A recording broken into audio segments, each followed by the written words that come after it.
जय जय श्री कृष्ण, जय जय श्री कृष्ण, जय जय श्री कृष्ण। बोलो आनंद एक बार, हरि बोल हरि बोल हरि बोल। आज दिन मंगलवार है, तिथि पौष शुक्ल पक्ष द्वितीया या तृतीया होगा नहीं, सुबह देखे थे। जो भी हो, मैं दूसरी राधा कृष्ण प्रिया कृष्णानंद डीके पंडा पूर्व आईजी पुलिस, मेरे स्वामी मेरे पतिदेव भगवान श्री कृष्ण चंद्र के श्री चरणों में कोटि कोटि प्रणाम।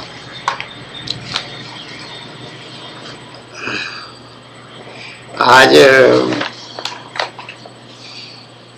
24 तारीख है, 24 दिसंबर 2014 और कल 25 दिसंबर है। तो हम बचपन से ही इसको देखते आए हैं कि ईसाई धर्म के लोग बड़ा दिन मनाते हैं और जियोग्राफिकली भी दिन बड़ा होता जाता है और रात जो है छोटा होता जाता है। तो कल बड़ा दिन मनाते हैं उनके धर्म के अनुसार, मान्यताओं के अनुसार। और परंतु क्योंकि बचपन से हम इसको देखते आए हैं, ये अंग्रेजों ने भारत में इसको मनाया हुआ, जो 200 वर्षों तक यहाँ पर शासन किए हैं, तो निश्चित रूप से बड़ा दिन का उत्सव बहुत धूमधाम से मनाते आए होंगे। तो हमारे लिए ये कोई विदेशी पर्व है ऐसा नहीं लगता है और देश का पर्व है ऐसा लगता है। हमारा अपना पर्व है ऐसा तो कभी नहीं लगता है क्योंकि हमारे में सनातन धर्म की मान्यताएं इतने सुंदर तरीके से है कि हम समझते हैं कि ईसाइयों के लिए, ईसाई लोग मनाते हैं ऐसा जानते हैं। लेकिन भारत सरकार ने इस बार एक अच्छा काम किया है कि इस दिन को वैसे ही उत्सव मनाया जाता है, छुट्टी भी होता है, सरकारी कार्यालय बंद रहते हैं, स्कूल कॉलेज सब बंद रहते हैं, छुट्टी मनाते हैं। तो भारत सरकार ने इस दिन को 25 दिसंबर को अच्छे शासन करने का दिन होने का घोषणा किया है, गुड गवर्नेंस। ये सराहनीय कार्य है और गुड गवर्नेंस की तरफ इस तरह से विशेष रूप से ध्यान देना, ये एक परिपक्व मानसिकता का परिचय है। मोदी प्रधानमंत्री जो बने हैं तब से वो शुरू से, प्रारंभ से ही वो गुड गवर्नेंस की बात करते आ रहे हैं और ये बहुत सुंदर विचार उनका है, जिससे वो देश के लिए, सब लोगों के फायदे के लिए ही कह रहे हैं। निजी स्वार्थ के लिए इसमें कोई बात है नहीं, कोई स्थान नहीं है। उनका कोई निजी स्वार्थ है ही नहीं, ना उनका पुत्र है, ना परिजन है, ना कोई एम्पायर बिल्डिंग करने का उनका संस्कार है। वो तो त्यागी हैं और त्यागी होकर के अपना पूरा जीवन वो निकाले। त्यागी इस सेंस में है, इस हिसाब से हैं कि वो बचपन में ही घर छोड़ करके चले गए थे, हिमालय तराई इलाके में घूमते घामते वो आध्यात्मिक दृष्टिकोण से गए थे, भगवान की तलाश में गए थे, ऐसा समझा जा सकता है। लेकिन फिर वो कर्म क्षेत्र में वापस आ गए, ये आश्चर्यजनक बात है। जो एक बार निकल जाता है वो साधारणतः आते नहीं है लौट के जीवन में, सांसारिक जीवन में, लेकिन वो लौट आए थे कि उनका भगवान का विधान है कि उनको कर्म करना है, एक दिन प्रधानमंत्री भी बनना है। तो जिस कर्मों के माध्यम से प्रधानमंत्री की कुर्सी तक पहुंचेंगे वो सब कर्म उनको करना है। ये ऐसा भगवान का विधान होता है कि सबके लिए हमेशा संन्यास आश्रम खुला नहीं रहता है। आदमी सोच के निकलेगा घर से, लेकिन वो भगवान उसको वापस ले आएंगे। तो ये भगवान का नियम है, इसमें कोई मुझे आश्चर्य नहीं हो रहा है कि वो मोदी संसार में क्यों आ गए। संसार में सब लोग आते हैं संसारी बनने के लिए, ऐसी आवश्यकता नहीं है। संसार में लोग ये भी इसलिए भी आते हैं कि वो संसार की सेवा किसी प्रकार से कर सकें, और मोदी इसमें एक दामोदर दास मोदी, नरेंद्र दामोदर दास मोदी, दामोदर दास इसमें भगवान का नाम है। भगवान श्री कृष्ण चंद्र का नाम दामोदर है। जब रस्सी से यशोदा माता ने भगवान को बांधने की चेष्टा किया था तो भगवान बांधने नहीं दे रहे थे, बार बार बार बार बार बार रस्सी छोटा पड़ गया। तो यशोदा माता का पसीना निकल आया। तो सोची ये क्या हो रहा है, क्यों मैं बांध नहीं पा रही, इतना छोटा सा काम है। जब भगवान ने देखा कि ये माँ तो बहुत परेशान हो गई है, अब इसको छोड़ देते, तो भगवान फिर अपने को बंधवा लिए और रस्सी फिर छोटा नहीं पड़ा। ये मेरे स्वामी की बड़ा सुंदर लीला चरित्र है ब्रज में, जब बचपन में बाल्य लीला किए हैं। और फिर यशोदा माता शांत हुई और फिर अपना पसीना पूछी है और फिर धमकी दे करके फिर गई है वहां से। और भगवान उसी ओखल जो बांधे हैं रस्सी, फिर भगवान ओखल को खींचते खींचते फिर गए हैं, क्योंकि दो जीवों का कल्याण करना है। और वो मणिग्रीव और नालकुबेर ऐसा कुछ नाम है, नालकुबेर और मणिग्रीव, ऐसा दो राजकुमार है। ये राजकुमार तो नहीं है, कुबेर के दोनों बच्चे हैं, पुत्र हैं। ये उच्छृंखलता कर रहे थे तालाब में स्नान करते समय नग्न अवस्था में, और साथ में औरतें थी बहुत सारी। तो नारद जी उधर से जा रहे थे, तो उनको देख करके भी वो सकुचाए नहीं, जबकि औरतें जो अपना अपना वस्त्र ओढ़ लिए थे, पहन लिए थे। तो नारद जी ने उनको श्राप दे दिया था कि तुम इस तरह से मूर्खों की भांति सब उच्छृंखलता कर रहे हो, जाओ जड़ हो जाओ, वृक्ष जन्म योनि में जाओ। तो वो अर्जुन वृक्ष दो बन गए, वहां खड़े हो गए थे। ये सब कैसे योजना बनता है, भगवान का विधान कैसे होता है, ये उसका पक्का उदाहरण है। तो दोनों वृक्ष जो है वो अगल बगल खड़े हैं, बीच में थोड़ा सा रास्ता है, उसी में भगवान निकल गए, छोटे तो थे ही। और वो ओखल जो है वो फंस गया उसमें, डोरी से रस्सी से बंधा हुआ भगवान के शरीर में। तो भगवान उसको खींचे जोर से, और भगवान है सर्वशक्तिमान है, उनके बच्चे होने वाली बात तो लोगों के लिए, वो तो सर्वशक्तिमान हमेशा है, चाहे वो छोटेपन दिखाई पड़ रहे हैं चाहे बड़ेपन दिखाई पड़ रहे हैं। तो दोनों वृक्ष जो है उखड़ गए, टूट गए और उसी में वो दोनों बचपन प्रकट हो गए, नालकुबर और मणिग्रीव। वो बच्चे दोनों निकल आए, पूरा वस्त्र आभूषण अलंकार आदि सब पहन करके, और भगवान को नमस्कार किए और धन्यवाद दिए, और उनका परिक्रमा करके फिर भगवान उनको उनके धाम में भेज दिए। उनका कल्याण हो गया, मतलब उद्धार हो गया कि वो वृक्ष योनि से निकल करके अपने पूर्व स्थिति में पहुंच गए। तो इस तरह से भगवान जो करते हैं, वही दामोदर दास, भगवान का जो दास है वही कृष्ण दास। मेरा नाम भी भगवान रिकी पंडा का नाम भी साधना के प्रारंभिक स्तर में कृष्ण दास भगवान रखे थे। और दास्य भाव था उसमें, भगवान मेरे स्वामी थे, मालिक थे, मैं उनकी नौकर थी, दास। तो इसलिए कृष्ण दास हमारा नाम भी पड़ा था, पड़ा है, था क्या था, पड़ा है। एक नाम कृष्ण दास है, लेकिन उसको हम ज्यादा नहीं लेते हैं, क्योंकि भगवान की प्राप्ति के पहले की बात है, इसलिए। तो यही नरेंद्र मोदी जो है, ये भी दामोदर दास है, भगवान श्री कृष्ण का दास है। और भगवान श्री कृष्ण उसको, नरेंद्र को बहुत अच्छा सात्विक बुद्धि दिए हैं। वो मांसाहारी नहीं है, शराब वराब नहीं पीते हैं बिल्कुल, क्योंकि एयर इंडिया वगैरह में जब वो आते हैं तो उन्होंने मना कर दिया कि कोई उसमें नशीला वस्तु ना रखा जाए। शराब वगैरह जितना भी पहले रखा जाता था वो प्रोटोकॉल में था, नियम में था, तो वो सब निकाल दिए, मना कर दिया। तो ये एक ऐसा प्रधानमंत्री कर सकता है जो बिल्कुल वैराग्य की स्थिति में हो। कपड़े लगते बहुत सुंदर सुंदर पहन रहे हैं, वो वैराग्य की विपरीत वाली बात है, लेकिन उसमें भी वो देश की गरिमा और एक पद की गरिमा, इस सब बातों को ध्यान में रख रहे हैं, इसमें मुझे कोई संदेह नहीं है। तो वही दामोदर दास का ये शुद्ध बुद्धि का परिचायक है कि वो उन्होंने गवर्नेंस, गुड गवर्नेंस डे बनाया है 25 दिसंबर। एक और बहुत शुभ समाचार आज आया है, जिसके लिए ही ये भगवान वीडियो रिकॉर्डिंग करा रहे हैं। वो है अटल बिहारी वाजपेयी, पूर्व प्रधानमंत्री, और महामना मदन मोहन मालवीय। दोनों का जन्मदिन भी कल है 25 दिसंबर को, और दोनों को भारत सरकार ने भारत रत्न की उपाधि से विभूषित करने का निर्णय किया है, कल दिया जाएगा। दोनों का जन्मदिन कल है, दोनों ब्राह्मण परिवार के हैं, और दोनों देश के लिए काम किए। ऐसा काम कर गए हैं कि जो सामान्य व्यक्ति या कोई बड़ा व्यक्ति भी नहीं कर सकता है।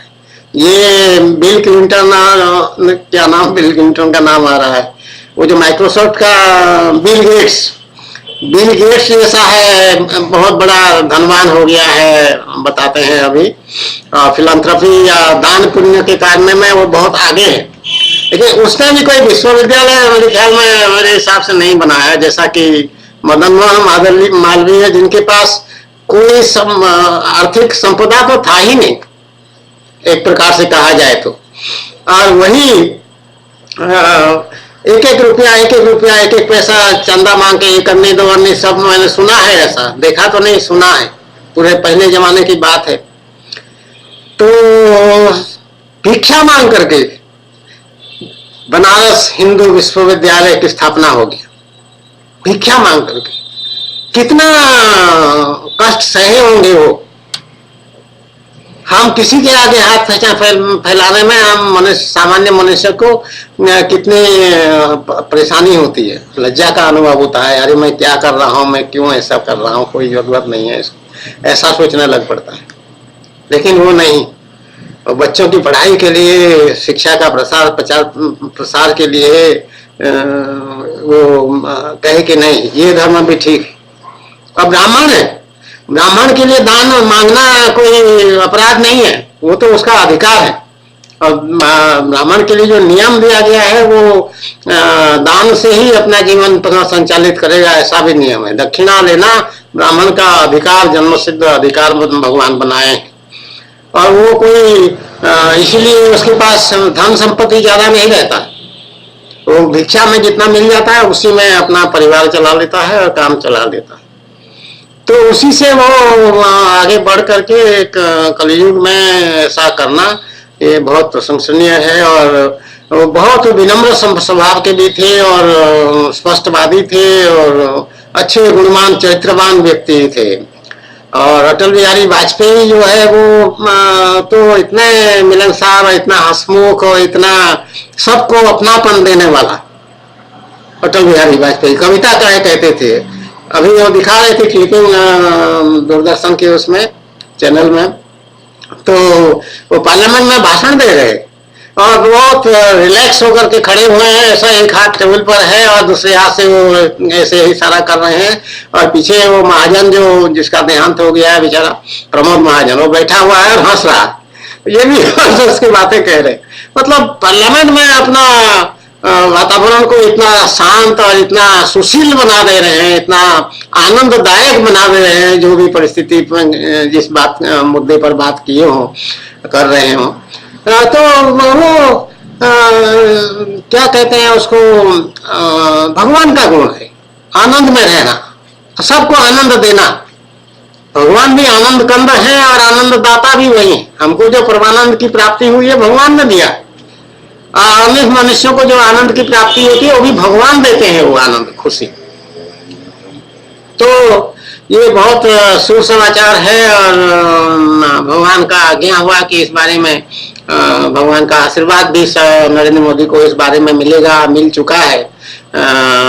इसमें कोई संदेह नहीं है कि ये जो निर्णय है ये इसमें मैं अगर ये कहूँ कि इससे भारत रत्न गौरवान्वित हुआ है और संसार के सभी मनुष्य गौरवान्वित हुए हैं। हमारे लिए भी गौरव की बात है, भगवान के लिए भी गौरव बात है, ऐसा कह सकते हैं, क्योंकि हमको भगवान की प्राप्ति हो गई है, वो चरण उत्कर्ष और सर्वश्रेष्ठ वही है, हम मानते हैं। तो इसलिए भारत रत्न हमारे लिए कोई या नोबेल पुरस्कार हमारे लिए कोई महत्व नहीं रखता है। तो लेकिन सांसारिक दृष्टि से संसार का कल्याण इस किसमें होगा वो भगवान हमेशा देखते रहते हैं और उसका उत्साहवर्धन भी करते हैं। इसीलिए भगवान नरेंद्र मोदी और उसके सरकार का उत्साहवर्धन कर रहे हैं। राष्ट्रपति प्रणब मुखर्जी के कार्यालय से ही ट्विटर पर ट्वीट हुआ ये सबसे पहले, और इस बात को प्रकट हुआ कि उनको महामहिम राष्ट्रपति ने भारत रत्न प्रदान कर दिया है, करने का निर्णय ले लिया है या कर दिया है, इस तरह का कुछ आया है। जो भी है, जहां से भी है, जैसे भी है, जो हुआ वो बहुत अति उत्तम हुआ और इसमें सबका कल्याण हो, सब सुखी रहे। सर्वे भवन्तु सुखिनः, सर्वे सन्तु निरामया, सर्वे भद्राणि पश्यन्तु मां कश्चित् दुःखभाग् भवेत्। जय जय श्री कृष्ण, जय जय श्री कृष्ण, जय जय श्री कृष्ण। बोलो आनंद एक बार, हरि बोल। अब आध्यात्मिक पहलू पर थोड़ा इस पर बात कर ले। तत्वज्ञान क्या है, उपाधियों का तत्वज्ञान क्या है, भारत रत्न मिलना का क्या वास्तव में उन व्यक्तियों के लिए बहुत खुशी की बात है। अटल बिहारी वाजपेयी और महामना, वाजपेयी तो जीवित है, महामना तो नहीं है, देहांत हो चुका। तो क्या मनुष्य के लिए किसी भी उपाधि को पाने का उद्देश्य होना चाहिए जीवन में? तो इसका स्पष्ट और एकमात्र उत्तर है कि नहीं, ये एकमात्र उद्देश्य नहीं है। भगवान क्या कह रहे हैं? भगवान कह रहे हैं भगवत गीता में भी बार बार तीनों योग मार्ग बता करके भगवान कह रहे हैं तुमको मेरी प्राप्ति के लिए पुरुषार्थ करना चाहिए, चेष्टा करना चाहिए। और मेरी प्राप्ति इतना मुश्किल नहीं है, इतना डिफिकल्ट नहीं है जैसा तुम लोग सोचते हो, और ये सरल है, और ये इसके लिए सभी योग्य पात्र हैं। कोई भी दुराचारी से दुराचारी, अपि चेत सुदुराचारी, भगवान भगवत गीता में ये शब्द प्रयोग किया है। जो दुराचारी से दुराचारी व्यक्ति हो फिर भी वो मेरी प्राप्ति कर सकता है, मेरे शरण में आ सकता है। अब भगवान उसको सारे पापेभ्यो सर्व हम त्वा सर्व पापेभ्यो मोक्षयिष्यामि मा शुच, मैं तेरे सारे पापों को नष्ट कर डालूंगा, तुम चिंता मत करो। ऐसा भगवान आश्वासन कर दे दिए हैं, एकदम गारंटी दे दी है। तो इसीलिए कह रहे हैं कि दुराचारी से दुराचारी व्यक्ति भी, चाहे स्त्री हो, चाहे किसी जाति धर्म का, नीचे जाति धर्म का हो, वो भी भगवान की प्राप्ति कर सकता है, भगवान की उपासना कर सकता है, भगवान की साधना कर सकता है, प्राप्ति का साधना कर सकता है, और इसमें कोई मनाही, किसी के लिए रोक नहीं है। सब योग्य पात्र है भगवान की दृष्टि में, सभी योग्य पात्र हैं, सभी सभी सभी सभी। तो एकमात्र उद्देश्य मनुष्य जीवन का भगवान की प्राप्ति करना है, कोई उपाधि के लिए चेष्टा करना नहीं है। ये तो बंधन कारक है। यदि कोई व्यक्ति अपने तरफ से ये इच्छा रखता है कि मुझे भारत रत्न मिल जाता तो अच्छा होता, तो ये बंधन कारक हो जाएगा, और फिर उसका पुनर्जन्म होगा, और वो फिर उसी में जुट जाएगा, अपने को भारत रत्न पाने लायक बनाने में परिश्रम करेगा, बहुत मेहनत करना पड़ेगा उसको। तो ये चक्र चलता रहेगा जब तक कर्म बंधन को निमंत्रण दोगे या कर्म बंधन में बनते रहोगे, तब तक जन्म होगा, जन्म मृत्यु जन्म मृत्यु जन्म मृत्यु का ये संसार का जो चक्र है। और ये दुखालय कहते हैं संसार को आध्यात्मिक भाषा में। इस दुखालय में बार बार रहना पड़ेगा, बार बार तुमको सुख दुख भोगना पड़ेगा, बार बार सांसारिक जंजाल में फंसना पड़ेगा, माया में फंसना पड़ेगा। तो इसीलिए भगवान कहते हैं कि नहीं, किसी भी उपाधि, किसी भी सम्मान, किसी भी कारण, इसके लिए चेष्टा करना बहुत अच्छी बात नहीं है। मनुष्य जीवन का एकमात्र उद्देश्य मेरी प्राप्ति करना, ऐसा भगवान का आदेश है। और जो इस आदेश को मानता है, मान लेता है, जैसे डी.के. पन्ना मान लिया, जब उसको पहले दफे मालूम हुआ कि भगवान का ऐसी आज्ञा है और भगवान ऐसे ऐसे हैं, ऐसा उसको थोड़ा बहुत भगवान अपना परिचय शुरू में दे दिए, तब फिर वो संसार की तरफ मुड़ के नहीं देखा। और वो ऐसा पुलिस IPS अधिकारी है, पुलिस अधिकारी है, जिसने फिर उससे पहले भगवान की तरफ गति होने से पहले ही उसमें इतना ज्यादा वैराग्य था, और उसका डिस्क्रिमिनेटरी पावर, जो विवेक शक्ति है, इतना जागृत था प्रारंभ से ही आजीवन, कि उसने पहले ही लिख करके ये दे दिया था कि मुझे ये पुलिस मेडल का उसका जा रहा था प्रस्ताव DG ऑफिस से, director general of police Uttar Pradesh के कार्यालय से वो प्रस्ताव जा रहा था कि इसको लॉन्ग एंड मेरिटोरियस सर्विस का मेडल दिया जाए। तो वो मालूम हो गया कहीं से तो ये बेचारा दौड़ दौड़ के गया DG ऑफिस, और त्रिनाथ मिश्रा DIG एडमिनिस्ट्रेशन से मिला और कहा कि आप उसको मत भेजिए। CID ऑफिस में भी मिला, और फिर वो नहीं माने तो फिर लिख करके आके ऑफिस में लिख करके फिर DO लेटर भेज दिया कि ये मेडल के लिए मेरा नाम ना भेजा जाए, और फिर उसके बाद कभी नहीं भेजा गया। तो पहले से मेडल पुरस्कार मना कर रहा है। ये असल त्याग है, ये असल सद्बुद्धि है, ये असल वैराग्य है, ये तत्वज्ञान का, जानकारी का प्रमाण है। आध्यात्मिक साधना हुई नहीं और तत्वज्ञान उसमें है बच्चे में, तो भगवान प्रसन्न होंगे कि नहीं होंगे? तो उसी तरह से जो भी ये पाते हैं उनको ये हमेशा ध्यान में रखना चाहिए। राष्ट्रपति जी को भी ध्यान में रखना चाहिए, और बाकी जो एस्पायरेंट्स हैं, इस पाने की आकांक्षा रखते हैं, उनको भी ये समझ में आना चाहिए कि नहीं, ये कुछ नहीं। और दूसरी बात इसमें है, दूसरा पहलू इसका है, जब तत्वज्ञान की हम चर्चा कर रहे हैं, ये मान सम्मान और निंदा तिरस्कार, ये क्या चीज? ये ऐसा चीज है जिसमें कि निंदा तिरस्कार होने से मनुष्य दुखी हो जाता है, और सम्मान और पुरस्कार मिलने से मनुष्य आनंदित होता है, खुश होता है, बहुत संतुष्ट होता है कि हाँ अब मेरा ठीक हुआ। तो ये दोनों बातें जो हैं, जो भी जिसको जिस समय जैसा करके जिन परिस्थितियों में मिलता है, वो प्रारब्ध का हिस्सा है, उसमें उसका कर्तापन जो देखते हैं वो मिथ्या है। निंदा स्तुति ये प्रारब्ध से मिलता है, तो जिसको मिलना होगा उसको ऐसे परिस्थितियां बन जाएंगी अपने आप कि उसको मिल जाएगा, और जिसको तिरस्कार मिलना होगा तो भी परिस्थितियां ऐसे बन जाएंगी कि उसको तिरस्कार भी मिल जाएगा। तो इसलिए दोनों में ना तिरस्कार में परेशान होना चाहिए, घबराना चाहिए, ना पुरस्कार मिलने पर बहुत प्रसन्न होना चाहिए।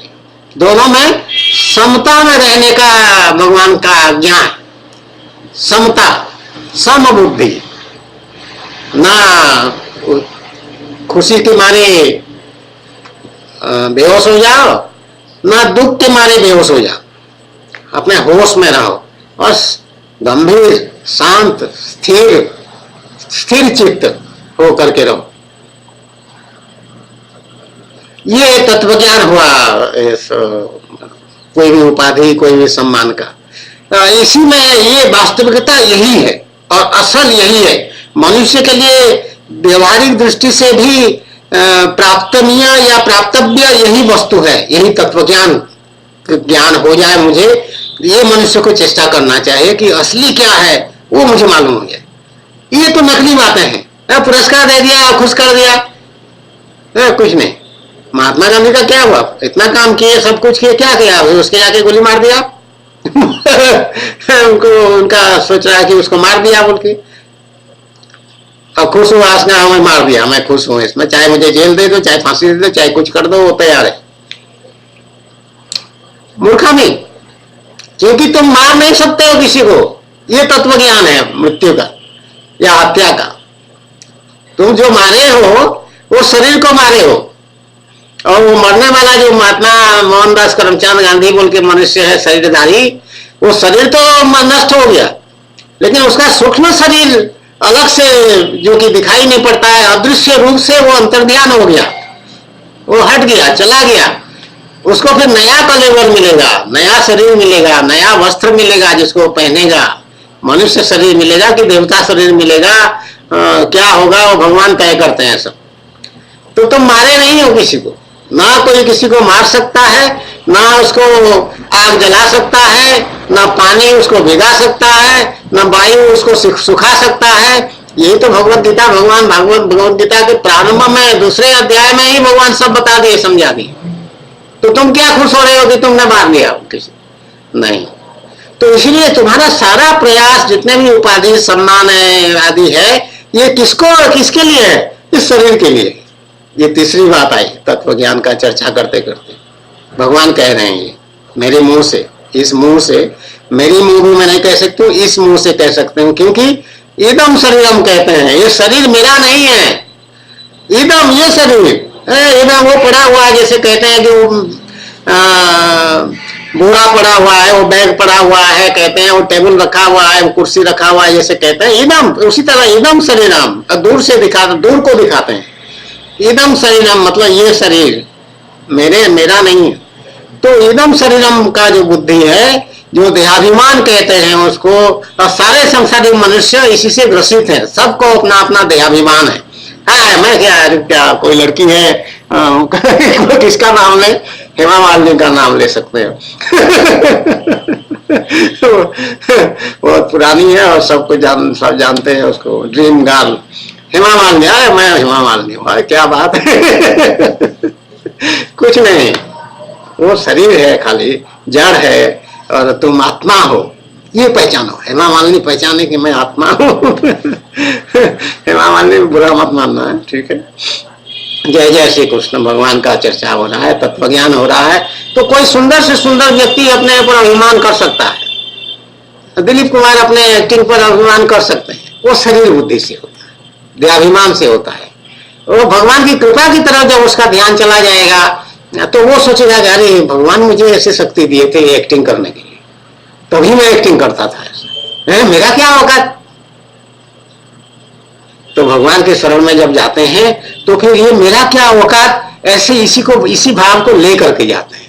अरे भगवान सर्वशक्तिमान है, सब जानते हैं, सर्वसमर्थ है, और मेरा क्या है बल बुद्धि में, जितना भगवान दे दिए थोड़ा बहुत उसी से मेरा काम चल गया इस जीवन में, ये क्या काम है। हे नाथ हे नाथ हे नाथ, आपकी बड़ी कृपा बड़ी कृपा बड़ी कृपा, कृष्ण कृपा कृष्ण कृपा कृष्ण कृपा, कि आपने मुझे ऐसा ऐसा सब कुछ दे दिया थोड़ा थोड़ा थोड़ा थोड़ा, तो मेरा जीवन किसी प्रकार से ठीक ठाक चल गया, निकल गया। अब आगे भी दया रखना, दृष्टि रखिएगा, कृपा करते रहिएगा।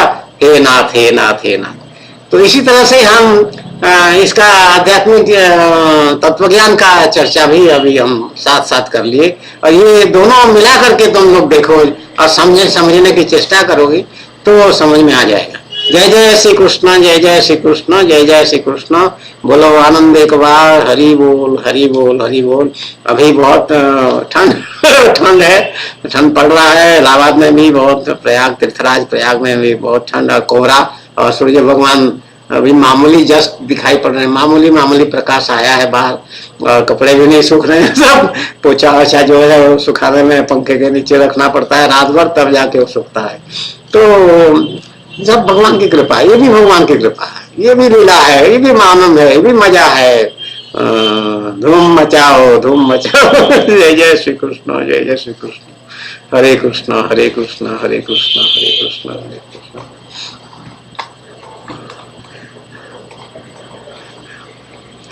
ये एक ऑटोमेटिक आया है माउस, तो ये इसका लाइट जो है अपने आप चला जाता है।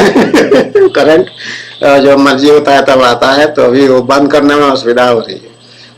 हालांकि ये टच वाला नहीं है, टच वाला है क्या नहीं, तो इसलिए रिकॉर्डिंग बंद नहीं हो पा रहा है। चलो अभी इतना देर बोले हम, तो ये आराम मिल गया इसको।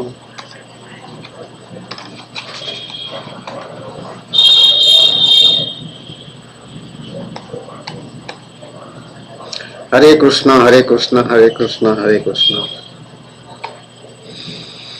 श्री कृष्ण नाम के हीरे मोती मैं बिखराऊं गली गली, श्री श्याम नाम के हीरे मोती मैं बिखराऊं गली गली। ले लो रे कोई श्याम का प्यारा, शोर मचाऊं गली गली। ले लो रे कोई श्याम का प्यारा, शोर मचाऊं गली गली। श्री कृष्ण नाम के ही, ये ठीक हो गया। माउस जो है ठीक हो गया, करंट आ गया इसमें। श्री कृष्ण नाम के हीरे मोती मैं बिखराऊं गली गली। ले लो रे कोई श्याम का प्यारा, शोर मचाऊं गली गली। माया के दीवानों सुन लो, एक दिन ऐसा आएगा, धन दौलत और माल खजाना यहीं पड़ा रह जाएगा। सुंदर काया मिट्टी होगी, चर्चा होगी गली गली। ले लो रे कोई श्याम का प्यारा, शोर मचाऊं गली गली। श्री कृष्ण नाम के हीरे मोती मैं बिखराऊं गली गली। ले लो रे कोई श्याम का प्यारा, शोर मचाऊं गली गली। क्यों करता है मेरा मेरी यहाँ तो तेरा मकान नहीं, झूठे जग में फंसा हुआ है, यह सच्चा संसार नहीं।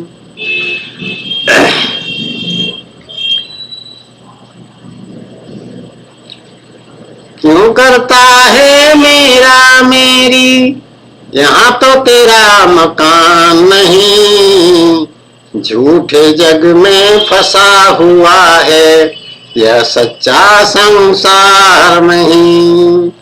जग का मेला 2 दिन का है, अंत में होगी चला चली, ले लो रे कोई श्याम का प्यारा, सुर मचाऊं गली गली। श्री कृष्ण नाम के हीरे मोती, मैं बिखराऊं गली गली, ले लो रे कोई श्याम का प्यारा, शोर मचाऊं गली गली। जिन जिन ने ये मोती लूटे, वे तो माला माल हुए, धन दौलत के बने पुजारी, आखिर वे कंगाल हुए। जिन जिन ने ये मोती लूटे, वे तो माला माल हुए, धन दौलत के बने पुजारी, आखिर वे कंगाल हुए।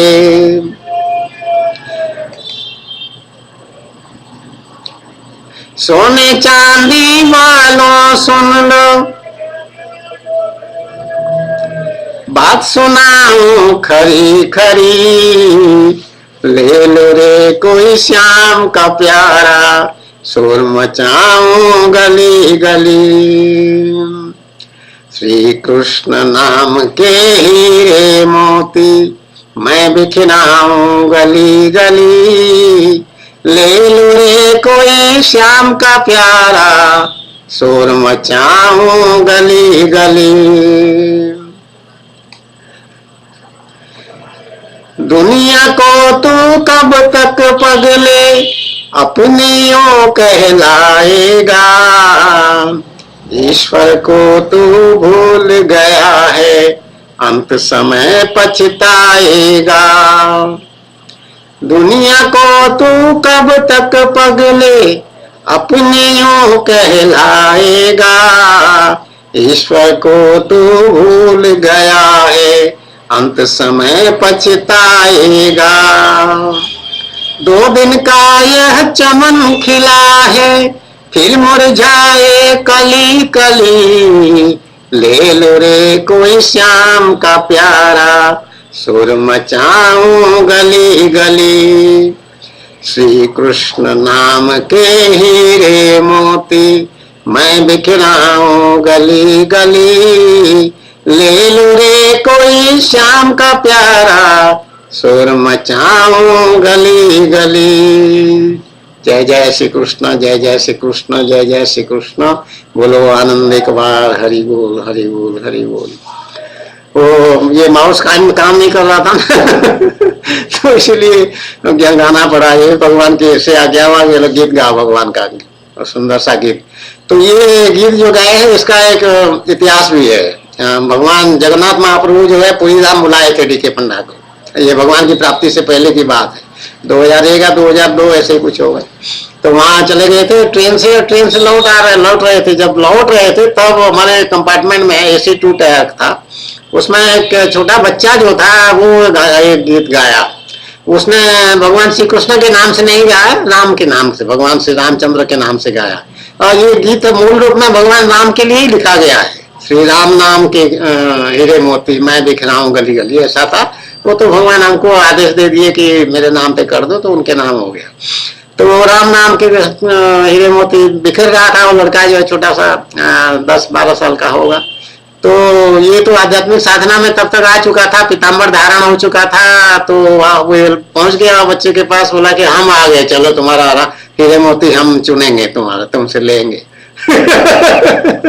बोल के। तो परिचय हुई, बात हुई। तो उसका जो साथ में थे गार्जियन, उसके पिता थे, ये बरेली के एक व्यापारी हैं, ये जगन्नाथ महाप्रभु का दर्शन करने गए थे और वहां से वो भी लौट रहे थे। तो परिचय हुआ इतना, फिर उसके बाद वो गीत उनसे फिर लिख करके ले आए थे और उसको फिर अभ्यास किया। बड़ा सुंदर ये नाम है, वैसे प्रचार करने का है भगवान का नाम और गुण, संकीर्तन भी है इसमें, सब कुछ इसमें है। तो ये अच्छा है, लोगों को समझाने सिखाने के लिए एक अच्छा है, भगवान का नाम संकीर्तन भी हो जाता है और संसार की जो वास्तविक स्थिति है जिसको तत्वज्ञान कहते हैं वो इसमें दर्शाया गया है। तो ये तत्व ज्ञान है और जब वास्तविकता तुम जान लो कि संसार जो है मिथ्या है, इसमें सब चीजें झूठी हैं और थोड़ी देर के लिए हैं, तो फिर उसको क्यों ना छोड़ दो। और जो हमेशा के लिए साथ रहने वाले हैं भगवान, कभी नष्ट नहीं होते हैं भगवान, अविनाशी तत्व हैं, तो उनका साथ क्यों ना पकड़ लो। तो ये यही शिक्षा देता है, यही आदेश देता है भगवान का कि भगवान के साथ हो जाओ, भगवान को चुन लो, भगवान को वर्ण कर लो। इस तरह का ये गीत सुंदर सा गीत है। और इसको मैं तो सब गा रही हूँ लगभग पूरा सब, बीच में एक आध बार याद नहीं आया तो थोड़ा थोड़ा रुकना पड़ा था, लेकिन भगवान सब याद दे दिए। फिर ऐसे करते हैं, भगवान कृपा कर देते हैं। तो ये गाना गीत हो गया। अब इसको हम स्विच ऑफ कर सकते हैं, स्टॉप कर सकते हैं, जो वीडियो रिकॉर्डिंग हो रहा है उसको रोक सकते हैं। हरे कृष्णा हरे कृष्णा हरे कृष्णा हरे कृष्णा हरे कृष्णा हरे कृष्णा हरे